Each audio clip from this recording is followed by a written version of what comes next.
Guys வணக்கம். எனக்கு மூக்கு அடைச்ச மாதிரி இருக்குது, அதான் தூதுவளை எடுத்து ரசம் வைக்கலான்ட்டு எடுத்திருக்கேன். சரி அப்படியே உங்களுக்கும் காமிக்கலாம், வீடியோ போடலான்னு தான் காமிச்சிட்ருக்கேன். ஒரு கைப்பிடி தூதுவளை இலை, கொத்தமல்லி ஒரு ஸ்பூனு, ஒரு பூண்டு, 2 பூண்டு கூட போட்டுக்கலாம். இது 3 ஸ்பூன் கொள்ளு, 2 ஸ்பூனு மிளகு, 2 ஸ்பூன் ஜீரகம், 2 தக்காளி. புளி தேவையில்லை, இதை அரைச்சி எடுத்துக்கலாம். வாங்க வீடியோக்குள்ளே போகலாம். தூதுவளை இலையும் இது கூட போட்டு அரைச்சி எடுத்துக்கணும். இதெல்லாம் ஒன்றா சேர்த்து அரைச்சி எடுத்துக்கலாம். காரத்துக்கு மிளகு மட்டும் போதும், பூண்டு உரிக்க தேவையில்லை, அப்படியே போட்டால் போதும். நான் தண்ணியே ஊற்றலை, சின்ன ஜாராக இருக்கிறதுனால தக்காளி மட்டும் போட்டு அதுலேயே நைஸாக அரைச்சிக்கிட்டேன். புளி சேர்க்க வேண்டாம்.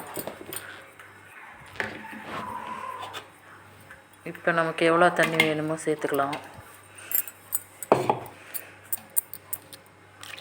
இது ஒரு 3 பேர் சாப்பிட்லாங்க தாராளமாக.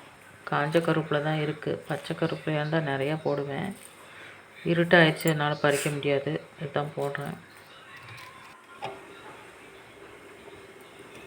நைட்டில் வச்சதுனால சரியாக தெரியல, லைட் வெளிச்சத்தில், அதனால தான் உங்களுக்கு சாய்ச்சி காமிக்கிறேன். இவ்வளோ தண்ணியாட்டம் வச்சா போதும்.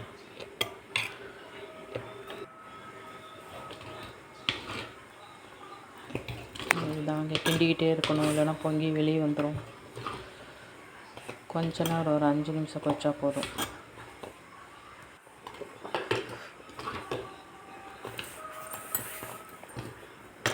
நல்லா கொதிச்சிருச்சு, போதும், அடுப்பு ஆஃப் பண்ணிடலாம். சுட சுட சாப்பாடு வந்துடுச்சு. சுட சுட சாப்பாடு ரெடி ஆகிடுச்சு. ஏன் மஞ்சள் கலராக இருக்குன்னு நினைக்காதீங்க, எங்கள் காட்டரிசி பாலிஷ் பண்ணாத அரிசி, அதனால் அப்படி தான் இருக்கும். ரசமும் ரெடி ஆகிடுச்சு. சுட சுட சாப்பாட்டில் ரசம் நிறையா ஊற்றி சாப்பிட்டோம்னா சளி எல்லாம் பறந்து போயிடும். சுட சுட சாப்பாடு கொஞ்சமாக எடுத்துக்கிட்டு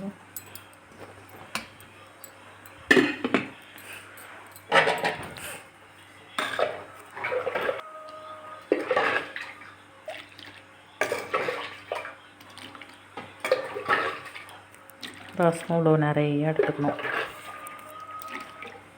சுட சுட பிசைஞ்சு சாப்பிட்ணும், கை வைக்க முடியல. பாருங்கள், ரசம் எவ்வளோ ஊற்றிருக்கேன் பாருங்கள். சாப்பாடே ஊறி போச்சு. கொஞ்சம் நேரம் ஆறட்டுன்னு வச்சும் ஊறிடுச்சு நல்லா. இதை விட நான் நிறைய ஊற்றி சாப்பிடுவேன், ஆனால் சாப்பாடு அதிகமாக தெரிகிற மாதிரி இருக்குது. ரசம் இன்னும் கூட நிறையா ஊற்றி சாப்பிட்டா அப்படி சளி எல்லாம் பறந்து போயிடும். ஒரு நாளிலே இந்த காய்ச்சல், தலைவலி, சளி எல்லாமே கொஞ்சம் குறைஞ்சிருங்க. இப்படிதான் பிசைஞ்சு அப்படியே ரசமும் சாப்பாடுமா குடிக்கணும்.